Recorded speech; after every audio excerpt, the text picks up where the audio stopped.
저는 서울대학교 생명과학부 대학원생 이주현입니다. 오늘 이렇게 여러분들께 제가 진행한 연구를 발표드릴 수 있어서 영광입니다. 제가 오늘 발표드릴 내용은 흉노라는 제국의 유전적 다양성에 대한 내용입니다. 본격적으로 제 연구에 대해서 소개드리기에 앞서서 저희 연구실에서 다루고 있는 분야에 대해서 먼저 얘기를 드리고 싶어요. 저희 연구실 이름이기도 하고 저희가 연구하고 있는 분야인 Population Genomics 집단 유전체학 분야에 생소하신 분들이 많을 것 같아서 먼저 간략하게 소개를 드리고 싶습니다. 이 집단 유전체학 분야는 간략하게 말씀드리면 진화를 연구하는 분야의 중 하나입니다. 그 진화는 이 사진에서 보시는 것처럼 새로운 종이 생겨나는 것과 같은 비교적 큰 규모에서 일어나는 매크로 이볼루션과 종 내에서 일어나는 비교적 작은 규모의 마이크로 이볼루션으로 나누어서 생각할 수 있습니다. 이 집단 유전체학 분야는 작은 규모에서 일어나는 종 내에서 일어나는 마이크로 이볼루션을 다루는 분야입니다. 이 집단 유전체학이라는 이름에 들어가 있기도 한 이 population 집단은 저희가 예전에 일반 생물학 시간에 이 생물계, 지구상의 생물계를 이루는 다양한 층상 구조를 배우면서 나왔던 개념인데요. 종보다 작은 단위를 지칭하는 말입니다. 예를 들어 한국인과 영국인, 동아시아인과 유럽인과 같이 같은 사람이고 같은 종에 속하지만 유전적으로나 형태적으로나 차이를 나타내는 단위들이 있습니다. 이런 단위들을 집단이라고 이해할 수 있습니다. 이 집단 유전체학 분야에서는 이 집단 내에 대립 유전자 빈도의 변화를 연구합니다. 이 마이크로 이볼루션의 정의 자체도 집단 내에서 일어나는 대립 유전자 빈도의 변화로 정의가 되고요. 이 대립 유전자 중에서도 특히 싱글 뉴클레오타이드 폴리모피즘, 스닙을 대상으로 연구를 하고 있습니다. 다들 잘 아시겠지만 스닙은 이 염기 서열상의 다양한 변이 중 한 종류로 이 특정한 염기 서열에서 ATGC 염기 중 서로 다른 염기를 가지는 변이를 말합니다. 방금 전까지 말씀드렸던 영국인과 한국인의 예시를 조금 더 계속 가져와 보자면 우리가 시퀀싱을 해서 여러 사람들의 DNA, 전 세계 사람들의 유전 정보를 모읍니다. 그리고 예를 들어 1번 염색체의 11번 염기를 봤더니 전 세계 사람들 중 일부는 G를 가지고 있었고 일부는 T를 가지고 있었습니다. 그런데 이 한국인에게만 국한해서 확인을 해봤더니 G를 가지는 사람들의 비율이 51%였고 T를 가지는 사람들의 비율이 49%였습니다. 반면 영국인에만 한정하여 봤더니 G를 가진 사람들이 90%였고 T를 가진 사람들이 10%였습니다. 이와 같은 정보들이 저희 분야에서 실질적으로 연구에 사용되는 정보입니다. 이렇게 지금까지 population, 마이크로 이볼루션에 대해서 소개를 드렸고, 뒤이어서 나온 단어인 지노믹스는 저희가 이 스닙, 변이, 정보를 얻기 위해서 사용하는 기술입니다. 이 전장 유전체 데이터에 대한 접근이 가능해지면서, 이 홀지놈 시퀀싱이 가능해지면서, 이 전장 유전체 수준에서 변이들을 확인하고 변이들의 빈도를 분석하고 있습니다. 그래서 저희 연구실에서 진행하는 연구를 좀 정리해서 말씀을 드리면 먼 옛날부터 지금까지 진화가 일어났고 그 진화는 대립 유전자 빈도의 변화라는 흔적을 남겼고 저희 연구실에서는 DNA를 추출하고 시퀀싱 함으로써 그 변이 빈도의 변화에 대한 정보를 얻습니다. 그런 자료들을 분석하여 거꾸로 진화 과정을 역추적하는, 재구성하는 연구를 진행하고 있습니다. 흔히들 진화를 연구한다고 하면 내추럴 셀렉션, 자연 선택을 많이 떠올리실 것 같아요. 그런데 사실 이 내추럴 셀렉션, 자연 선택에 의해 일어나는 진화들은 그 비율이 크지 않습니다. 사실 그 외에 다른 네 가지 힘, 돌연변이, 뮤테이션, 교차, 리콤비네이션, 우연에 일어나는 빈도 변화인 제네틱 드리프트, 그리고 진플로우와 같은 다른 요인들에 의한 진화가 훨씬 더 빈번하게 일어납니다. 저희 연구실을 비롯해서 진화를 연구하는 많은 분들이 이런 5가지 진화의 힘들을 분석해서 현재 살아가고 있는 다양한 종들 사이에 누가 누구와 가장 가깝고 누가 누구와 먼지 그들 간의 유연 관계를 밝히고 싶어 합니다. 그래서 그 유연 관계를 개통수라는 하나의 그림으로 나타내고 싶어 합니다.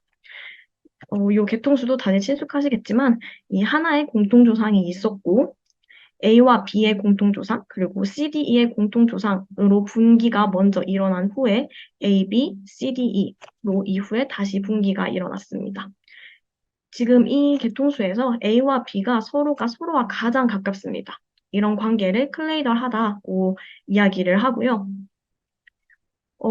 하지만 저희 집단 유전체학 분야에서 유의하셔야 할 점은 이 A, B, C, D, E에 해당하는 것들이 종이 아니라 집단이라는 점입니다. 흔히 종을 이 생식 능력이 있는 자손을 낳을 수 있는 개체들로 정의를 하잖아요. 그런데 저희가 사용하는 이 A, B, C, D, E는 종보다 작은 단위인 집단이다 보니까 생식적인 격리가 전혀 없습니다. 한국인과 영국인이 충분히 결혼해서 아이를 낳을 수 있잖아요.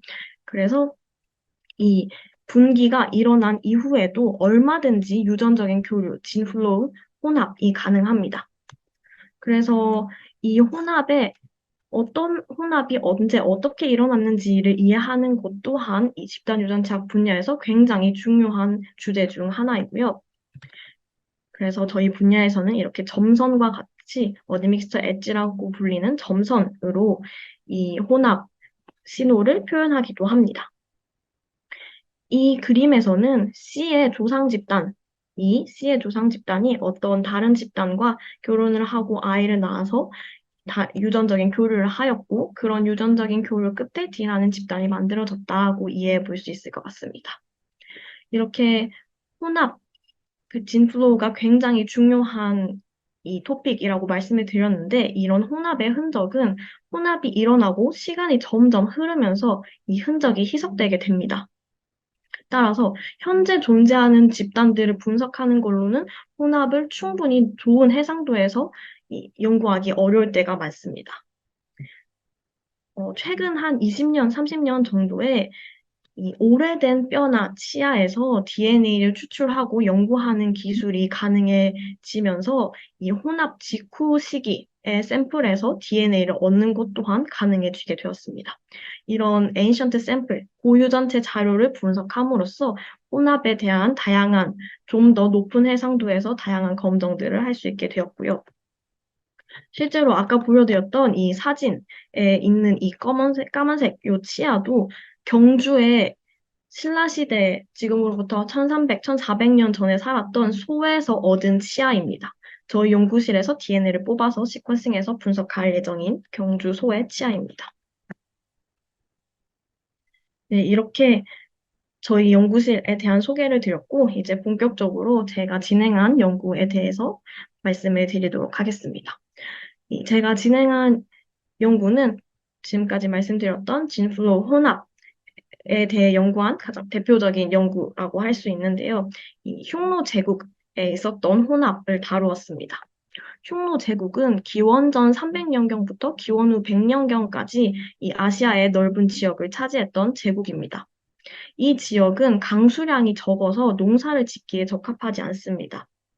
대신 가축을 키우고 소, 말, 양 같은 가축을 키우고 이 가축들을 데리고 다니면서 풀을 뜯게 하는 목축이라는 생활 양식이 성행하였습니다. 이 흉노 제국 또한 이 목축을 하는 유목민에 의한 최초의 제국이라는 특징을 가집니다. 이 흉노 사람들이 어떤 사람들이었는가, 유전적으로 어떤 사람들이었는가에 대해서는 많은 학자들이 궁금해해 왔습니다. 하지만 이 흉노 제국 사람들이 문자를 사용하지 않아서 문헌 기록을 남기지 않았기 때문에 이들에 대한 연구는 유물조사나 무덤 발굴과 같은 고고학적인 방법에만 의존해 왔습니다.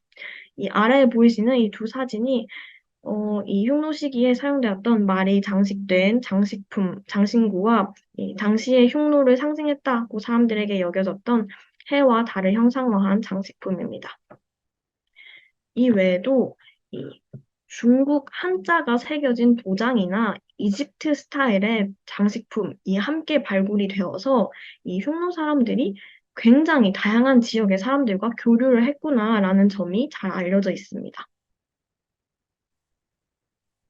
실제로 또 이 흉노가 이 정착해서 살면서 농사를 짓는 농경 생활이 아니라 이 끊임없이 이동하는 유목민이었다는 점과 또 실크로드의 중요한 거점 지역들을 차지했다는 점 때문에 이 흉노 사람들이 유전적으로도 굉장히 다양했을 것이라고 추측되어 왔습니다. 어, 이런 흉노 제국 사람들에 대한 고유전체 자료 연구는 2003년에 최초로 보고가 되었습니다. 이 2003년 연구에서는 미토콘드리아 DNA를 활용을 하였고요. 이 연구 결과 유럽과 동아시아 지역 각각에서 빈번하게 나타나는 미토콘드리아 하플로 그룹들이 흉노 사람들에게서 모두 나타난다는 점을 통해서 흉노 사람들이 유전적으로 다양했을 것이다 하고 추측하였습니다. 전장 유전체 연구는 2020년에 처음으로 보고가 되었는데요. 이 연구에서는 흉노 이전 시기에 이 몽골의 지도이고요. 서로 다른 색깔로 표현된 서로 다른 유전적인 집단이 동과 서에 나뉘어져서 살다가 흉노 시기에 이들이 혼합을 겪으면서 흉노의 유전적인 다양성이 높아졌다고 설명하였습니다. 이렇게 선행 연구에서 흉노가 유전적인 다양성이 높고 그 다양성이 높은 이유는 이들이 혼합을 겪었기 때문이다는 것을 밝혔습니다. 하지만 여전히 풀리지 않은 질문들이 몇 가지 남아 있는데요. 그중 첫 번째는 이 흉노의 유전적 다양성이 지역 사회 수준에서는 어떻게 나타났을까에 대한 것입니다. 크게 두 가지 가설이 가능합니다. 먼저 첫 번째 가설은 혼합이 굉장히 활발해서 한 지역 사회 내에 유전적으로 다양한 사람들이 함께 살았다는 가설입니다. 이 경우 지역, 제국 사회 전체의 유전적 다양성이 지역 사회 내의 유전적 다양성과 비슷한 수준일 것입니다.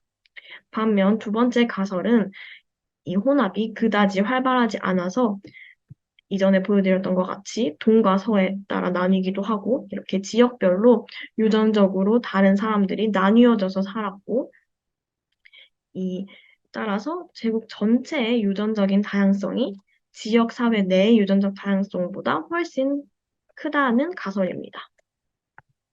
두 번째 질문은 이런 유전적 다양성이 신분에 따라서는 어떻게 구조화되어 있었을까에 대한 것입니다. 이 두 가지 질문을 해결하려면 한 지역 사회 내에서 여러 명의 개체들의 유전체 자료를 분석해야 합니다. 이를 위해서 저는 흉노 시기에 사용되었던 공동묘지에서 샘플, 그 DNA 샘플들을 얻어서 분석에 사용하였습니다. 저는 이 몽골 지도, 현재 몽골의 서쪽 끝에 위치한 TAK, SBB 두 공동묘지에서 총 18명의 사람들의 고유전체 자료를 얻었습니다. 이 오른쪽에 보이시는 사진이 TAK 공동묘지의 모습인데요. 규모도 굉장히 크고 이 사각형 형태의 무덤 양식이 특징적입니다.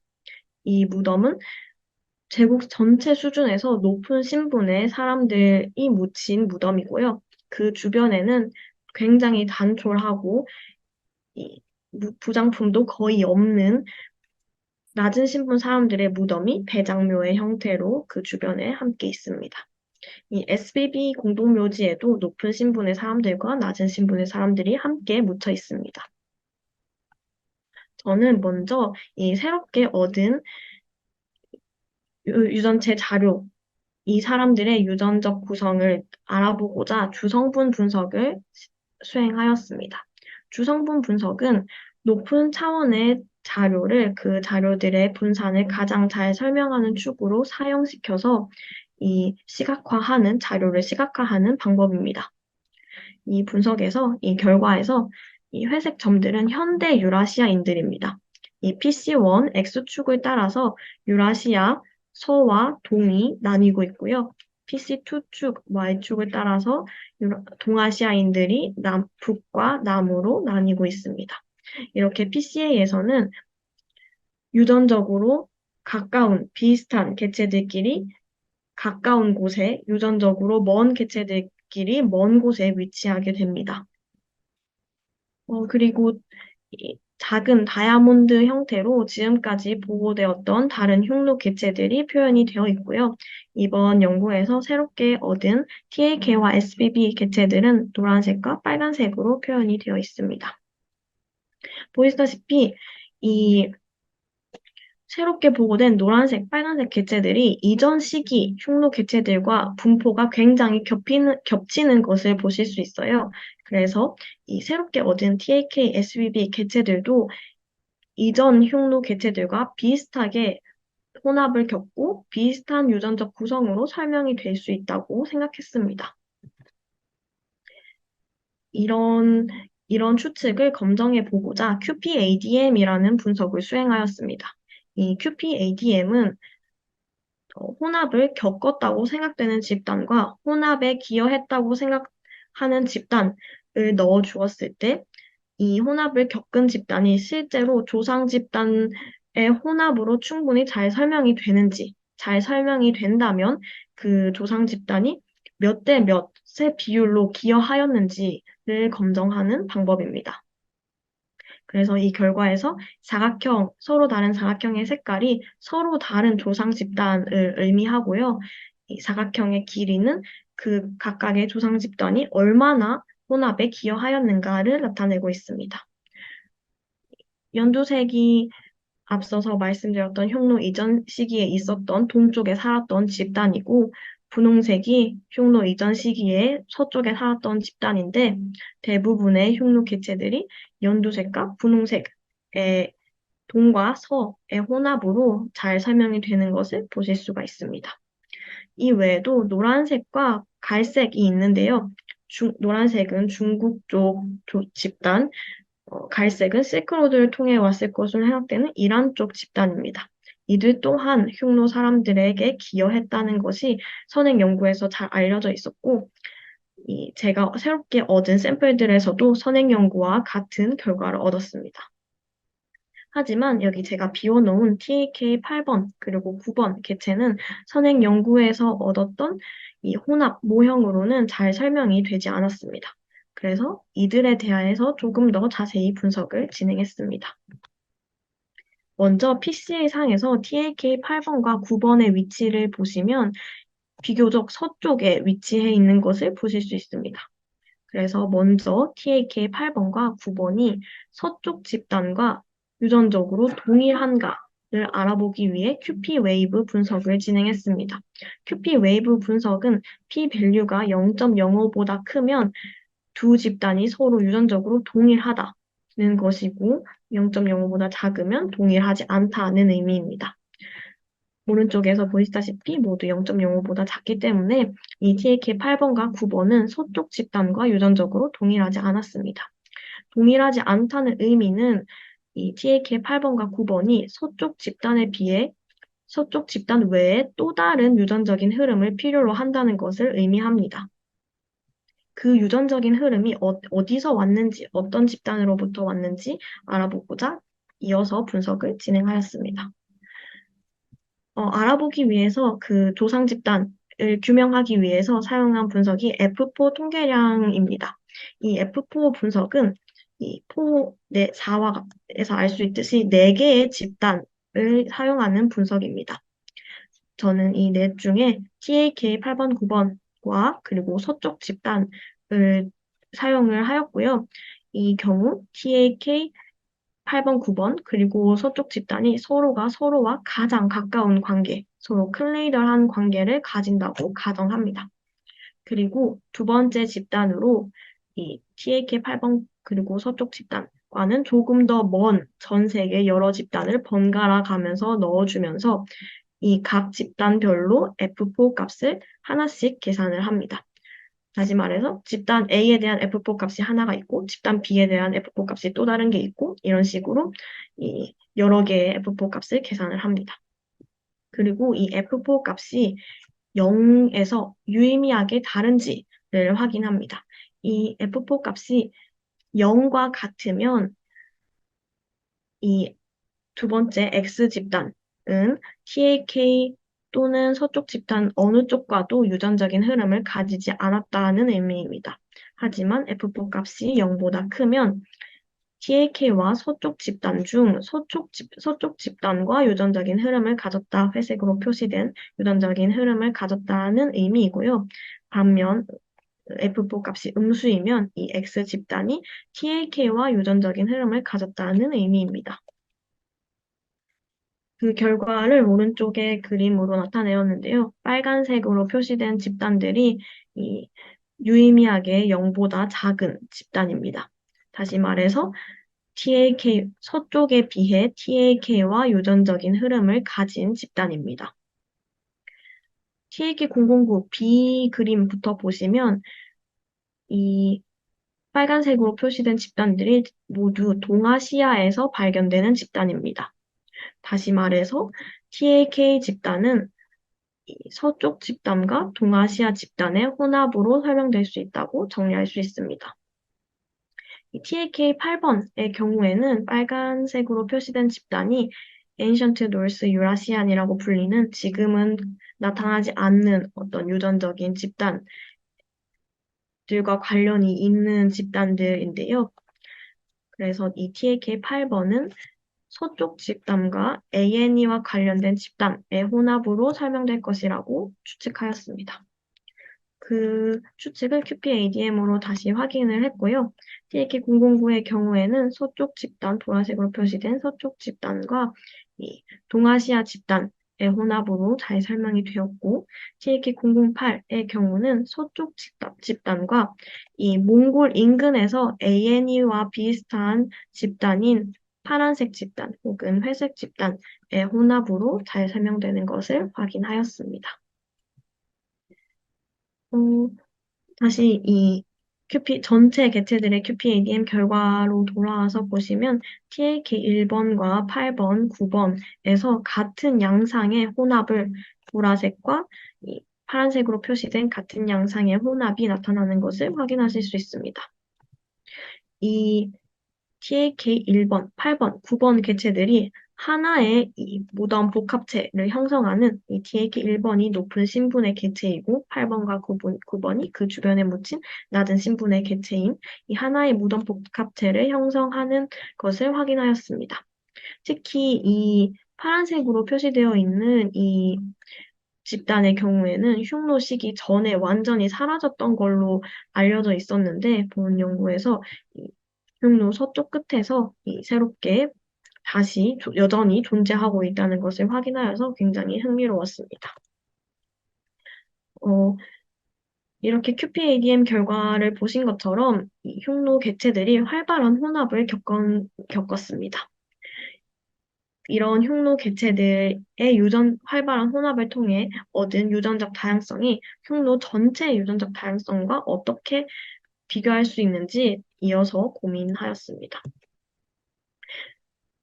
그래서 다시 PCA로 돌아왔는데요. PCA에서 PC1축, X축을 따라서 유라시아 동과 서가 나뉘고 있고 또한 이 흉노 개체들 또한 넓게 분포하고 있습니다. 그래서 저는 PC1 값이 이 유전적인 다양성을 나타내기에 적합한 척도라고 생각했습니다. 그래서 이 PC1 값의 분포를 각 집단별로 오른쪽에 다시 나타냈습니다.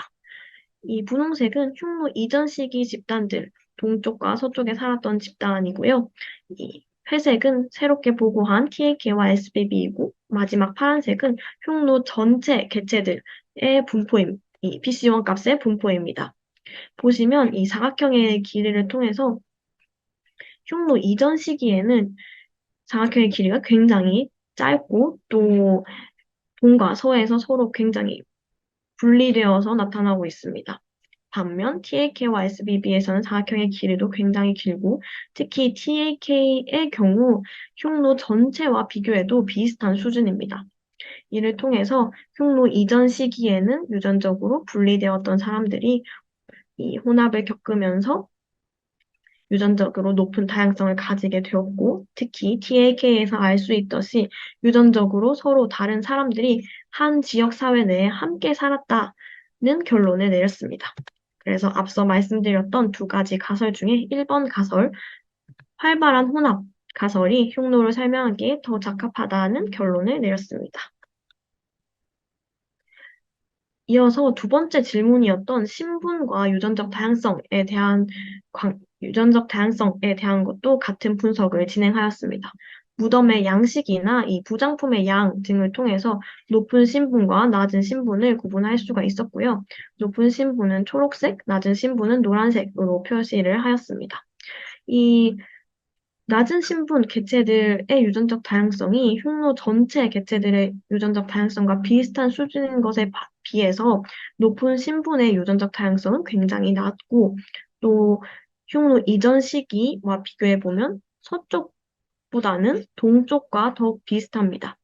이를 통해서 높은 유전적인 다양성을 낮은 신분 사람들에게서 관찰할 수 있지만 이 높은 신분과 권력은 특정 유전적 구성, 동쪽 유전적 구성에만 집중되어 있었다는 것을 알 수 있었습니다.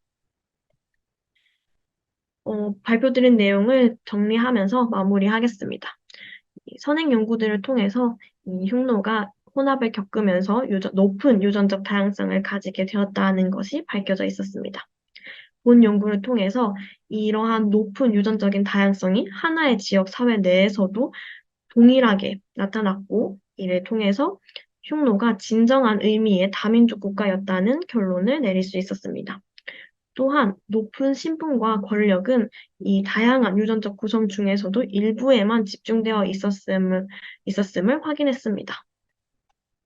이렇게 문헌 기록을 남기지 않았던 흉노 제국의 진화사에 대해서 연구를 할 수 있었고요.